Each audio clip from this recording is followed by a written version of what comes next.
I want to end with this because it was so powerful. You said vulnerability is a superpower.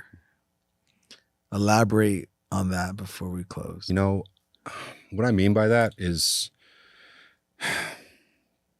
you know, it gets the concept of being tough and being hard and all that stuff. Yes, that's a choice and everything like that. But me personally, man, that gets exhausting after a while. It really, really does.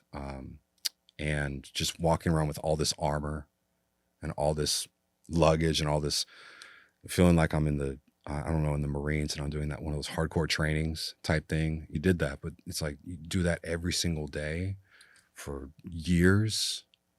After a while, bro, it becomes exhausting. And I had to learn how to not be like, I had to learn how to be tough emotionally and physically and also therefore mentally, but also I had to be very acceptive, radically acceptive of my son's journey in the beginning of his medical history and fragility very early on in that journey. I mean, having professional doctors and medical people literally coming up to you a lot saying that, you know, he might not make it and things of that nature.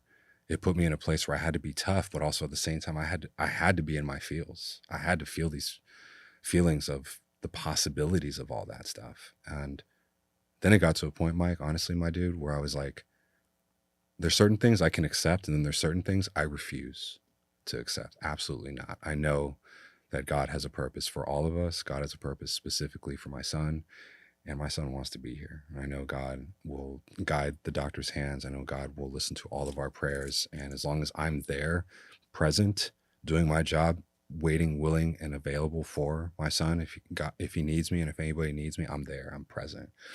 And so then that's when I found out how vulnerability can be that super